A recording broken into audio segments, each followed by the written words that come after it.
Hello everyone, welcome to my YouTube channel. आप सभी का स्वागत है हमारे आज के इस वीडियो में। और फ्रेंड्स, पिछले कुछ दिनों से मेरे वीडियोस पर लगातार जो है आप में से काफ़ी सारे स्टूडेंट कमेंट कर रहे हैं कि सर जो एनटीपीसी की वैकेंसी है वो कब तक आएगी, उसका नोटिफिकेशन कब तक आएगा, जो एनटीपीसी की वैकेंसी है उसमें कितनी तरह की पोस्ट रहेंगी, या फिर जो पोस्ट रहेंगी उस पर क्वालिफिकेशन क्या रहेगा। और सबसे बड़ा डाउट यहाँ पर ये भी है कि क्या क्वालिफिकेशन में 50% मिनिमम मार्क्स आपके होने चाहिए या फिर नहीं होने चाहिए। उसके रिगार्डिंग भी मैं आपको इस वीडियो में बताऊंगा। साथ ही कुछ लोग यहाँ पर जोन को लेकर कंफ्यूज हैं कि सर मैंने 12th भी किया है, ग्रेजुएशन भी किया है, मैं क्या दो अलग अलग जोन से फॉर्म भर सकता हूँ। तो देखो, ये वीडियो छोटा सा रहेगा लेकिन एनटीपीसी के रिगार्डिंग इसमें आपको सारी इन्फॉर्मेशन मिलने वाली है।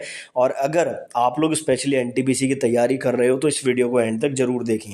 वीडियो पसंद आए तो वीडियो को लाइक करके चैनल को भी सब्सक्राइब करें। तो जब एनटीपीसी वैकेंसी की बात हो ही रही है तो एक और अपडेट आपको देना चाहूँगा। देखो, किसी भी एग्जाम को क्रैक करने के लिए सबसे इंपॉर्टेंट होता है प्रीवियस ईयर करना। चाहे आप कोचिंग कहीं जाकर लें या ना लें, आप कुछ और करें या ना करें, लेकिन प्रीवियस ईयर करना बहुत जरूरी होता है। उससे आपको ट्रेंड का एनालिसिस देखने को मिल जाता है, आपको मालूम चल जाता है कि कैसे क्वेश्चन आते हैं। मार्केट में कई सारी बुक्स मैंने ट्राई की, एक one of the best book मैं आपके लिए लेकर आया हूँ। आरआरबी एनटीपीसी के लिए है, स्पेशली सीबीटी 1 और सीबीटी 2 के 2016 से लेकर 2022 तक जितने एग्जाम्स हैं उसके 28 आपको सॉल्व पेपर देखने को मिलते हैं विद 100% सॉल्यूशन। साथ ही मैं आपको बता दूं, इस बुक के साथ यहाँ पर 10 सॉल्व पेपर आपको सीबीटी 1 2016 के, 10 solve paper CBT 1 2021, 3 solve paper CBT 2 2017 और 5 सॉल्व पेपर सीबीटी 2 2022 के देखने को मिल जाते हैं। बात करूं अगर इसके कंटेंट की, तो यहाँ पर आपको एक क्यूआर कोड भी मिलता है। इसको स्कैन करके आप 2 ऑनलाइन टेस्ट भी लगा सकते हैं पीडब्ल्यू की ऐप पर जाकर। और यहाँ पर ट्रेंड एनालिसिस सबसे बेस्ट है। यहाँ पर आपको ये बताया गया है कि किस चैप्टर से कितने क्वेश्चन सीबीटी 1 में और सीबीटी 2 में पूछे गए थे। तो ये ट्रेंड एनालिसिस आपको बहुत मदद करेगा। बात करें अगर हम लोग इसके कंटेंट की, तो यहाँ पर सभी क्वेश्चन विद सॉल्यूशन आपको देखने को मिल जाते हैं। क्वालिटी के साथ क्वांटिटी भी आपको मिलती है। ये बुक फ्लिपकार्ट, अमेजॉन पर इजीली अवेलेबल है, लिंक मैं डिस्क्रिप्शन में दे दूंगा, आप वहां से जाकर डायरेक्टली इसको परचेज कर सकते हैं। सबसे पहले तो आपको बता दूं कि यहाँ पर एएलपी एग्ज़ाम डेट को लेकर एक ट्विटर प्रोटेस्ट होने वाला है, जिसका हैशटैग स्क्रीन पर आप लोग देख सकते हैं। आरआरबी एएलपी एग्ज़ाम डेट 2, 6 सितंबर को सुबह 11 बजे। टीचर्स ने जो मीटिंग की थी उसमें ये डिसाइड हुआ है। काफ़ी लोग मेरे कमेंट बॉक्स में बोल रहे थे कि आपने ट्विटर के लिए कोई वीडियो नहीं बनाया। तो जिस दिन डिसाइड हुआ था सबसे पहला वीडियो मैंने ही बनाया था। और समय समय पर अगर ट्विटर कैंपेन करने की मांग की है तो वो हमारे चैनल की तरफ से ही सबसे पहले उठी है कि आपको ट्विटर कैंपेन करना चाहिए। ठीक है, तो ये अपडेट था। सबसे पहला तो बात कर लेते हैं वैकेंसीज की। तो पहला सवाल ये है कि आरआरबी एनटीपीसी का नोटिफिकेशन कब तक वेबसाइट पर देखने को मिलेगा। एक चीज़ यहाँ पर समझ लो, ये जो एग्ज़ाम कैलेंडर यहाँ पर रेलवे ने जारी किया था, इस एग्ज़ाम कैलेंडर में जो वैकेंसीज बताई गई थी कि किस मंथ में आएंगी, वो पूरी तरह से अभी तक करेक्ट हुआ है। ALP technician, RRB JE paramedical, सभी के नोटिफिकेशन ऑन टाइम आए हैं। और एक चीज़ मैं आपको बता दूं, इसमें रेलवे की तारीफ करनी पड़ेगी कि वैकेंसीज ये बिल्कुल टाइम पर निकाल रहे हैं, लेकिन उसको आगे प्रोसेस करने की, यानी कि उसका एग्ज़ाम या रिक्रूटमेंट का प्रोसेस बढ़ाने का कोई काम नहीं हो रहा है, लेकिन सिर्फ इसी में इनकी तारीफ की जा सकती है। तो यहाँ पर एनटीपीसी के जो 2 नोटिफिकेशन है वो जुलाई से सितंबर के बीच में बताए गए थे। मैं आपको गारंटी के साथ कह सकता हूँ कि 15 से 20 सितंबर, ये एक टाइम पीरियड मैं आपको बता रहा हूँ, इसके बीच में आपको नोटिफिकेशन डेफिनेटली देखने को मिलेगा, क्योंकि जितने भी नोटिफिकेशन है वो बिल्कुल ऑन टाइम आए हैं। इस बार एनटीपीसी में 2 नोटिफिकेशन आएंगे। ग्रेजुएशन वालों के लिए अलग से आएगा, 12th वालों के लिए नोटिफिकेशन अलग से आएगा। यहीं पर सवाल ये भी उठता है कि एक स्टूडेंट ने अगर 12th और ग्रेजुएट, यानी कि उसने ग्रेजुएशन भी किया है, उसने 12th भी किया हुआ है, दोनों पोस्ट के लिए वो एलिजिबल होगा, दोनों नोटिफिकेशन के लिए वो एलिजिबल होगा।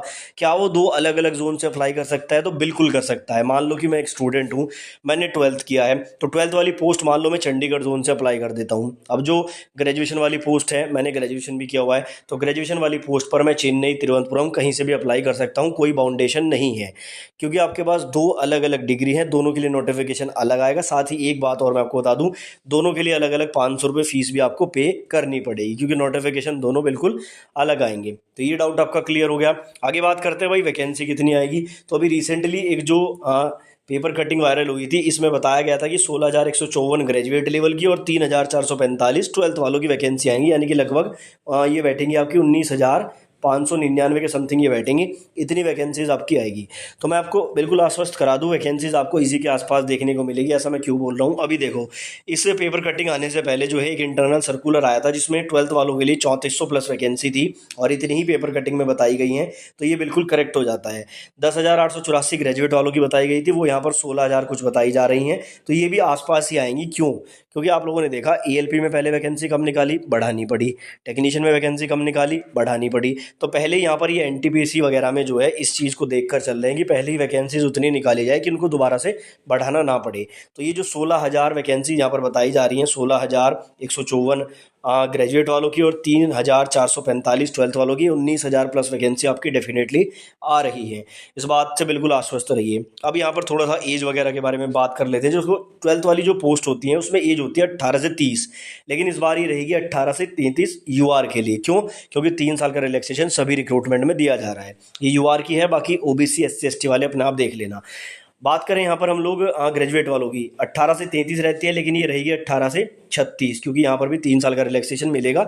18 से 36 यूआर की, बाकी ओबीसी एससी एसटी अपना रिलैक्सेशन जोड़कर देख लेना। साथ ही यहाँ पर जो है जितनी पोस्ट ये 2019 में आई थी, ये सभी पोस्ट आपकी नहीं आएंगी, क्योंकि इसमें से एक पोस्ट जो है आपकी सीनियर सीसीटीसी की, वो बंद कर दी गई है। कुछ पोस्ट यहाँ पर जैसे आपकी टाइम कीपर वाली है, वो इस बार नहीं आएगी। तो यहाँ पर जो नोटिफिकेशन है, अब इसमें देखने वाली बात है कि कौन कौन सी पोस्ट रहेगी, लेकिन जो कन्फर्म है वो मैं आपको बता देता हूँ। स्टेशन मास्टर की अच्छी खासी संख्या रहेगी आपकी ग्रेजुएट वालों के लिए। आपका जो गुड्स गार्ड है, जिसको भी ट्रेन मैनेजर बोलते हैं, ये वाली पोस्ट डेफिनेटली रहेगी। कमर्शियल कम टिकट क्लर्क सीसीटीसी की पोस्ट 100% आपकी रहेगी। ट्रेन क्लर्क की पोस्ट रहेगी, और जूनियर क्लर्क कम टाइपिस्ट की पोस्ट रहेगी। उसके अलावा इधर ग्रेजुएट में अगर बात करूं मैं, तो आपको सीनियर क्लर्क की पोस्ट देखने को मिल सकती है। ये पोस्ट लगभग कंफर्म है, बाकी देखने वाली बात होगी कौन सी पोस्ट निकलती है। उसके बाद यहाँ पर बात करें कि किस में कौन सा मेडिकल मांगा जाता है, तो अगर आप देखेंगे 12th वाली पोस्ट में C2 A3 B2, यानी कि यहाँ पर लोअर मेडिकल स्टैंडर्ड वाली काफ़ी पोस्ट हैं, जबकि आपकी ग्रेजुएट वाली में A2 की ज़्यादा पोस्ट है, यानी कि लोअर मेडिकल स्टैंडर्ड की थोड़ी कम पोस्ट रहती हैं। बाकी जब नोटिफिकेशन आएगा ये चीज़ें वहाँ पर हम लोग डिस्कस कर लेंगे। अच्छा, किस पोस्ट पे क्या होता है वो भी आप देख सकते हैं। जैसे आपका यहाँ पर जो लेवल 2 और लेवल 3 की है, ये पोस्ट 12th वाली है। इनमें मैक्सिमम पोस्ट पर टाइपिंग रहता है, लेकिन सीसीटीसी पर आपका टाइपिंग टेस्ट नहीं रहता है, तो ये आप देख लेना। बाकी जो आपका साइको टेस्ट है, वो एक तो स्टेशन मास्टर पर होता है और एक ट्रैफिक असिस्टेंट वाली पोस्ट पर होता है। ये तो शायद इस बार नहीं आएगी।